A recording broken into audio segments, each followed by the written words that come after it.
I was hired for discipline, as Carrie mentioned.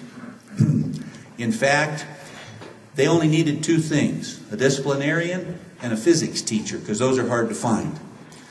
Dick Bigelow told me that right up front, Leonard Johnson, the athletic director, because I had just had the #1 team in the state at American Falls and had to kick 5 kids off a week before the district tournament because they had a party in the house, and our rules were no drinking. When I came over, Bill Miller, the head of the Booster Club, shook my hand, but he looked a little disgruntled. And later, at my retirement here, he said, "We were so angry. There were 68 candidates for that job, some college assistants, some other head coaches." And he said, "We got this sawed-off little 30-year-old from American Falls, Idaho." He says, "I think IF did it to us again." True story. Honest to God, true story. And just like Carrie, I remember that first day in the small theater and then down in the gymnasium. And what I have to laugh about that is that fall we lost to IF in football. And Skyline had never lost to IF. 1977, the fall of 77. Been in school for 8 years and never lost. And Mr. Bigelow walked up to me and he said, "We have never lost to them in football, and you better make up for it in basketball." And I decided, yeah, they're going to test me here. We better not even unpack the boxes. The first day that I started to talk about, it was the one that Carrie mentioned. And I went down in the gymnasium and I watched these kids play. And here was Big Marbo. He's pretty solid now, but that day to me looked like all ears and elbows. And I had Miller and Martin, these two football players, and they couldn't even get along enough to play the first 10 minutes because both of them were so competitive they started pushing and shoving. But I loved it because that's what I was looking for, is some kids who really cared, wanted to make a difference.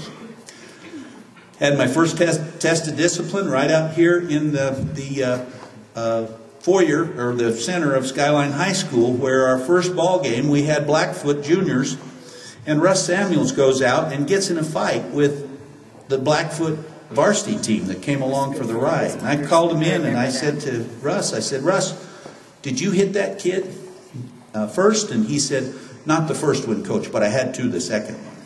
I thought, you know, we've got to get some things straightened out. So Russ had to sit down for a couple ball games, and I didn't have to do that after that. I told him, if you break your finger, you can't play basketball, so we can't have that.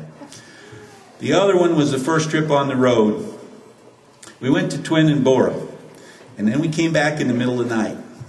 And I went back in the back of the bus, which I guess the coach had never been back there, about an hour on the road. And Marbo and Martin and Miller and that group of kids had about $80 in a pot playing poker. And I said, this too is going to have to change because I don't want some parent coming into my office on that. Well, he said, "Coach, we've always done it."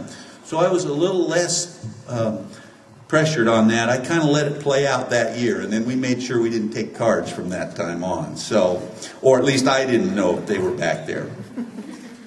But that first year, we also made the first big statement. We had small victories through the year. We beat IF and we beat Rigby and Twin and quite a few ball games. But at the end of the year, we upset Highland to play for the regional championship.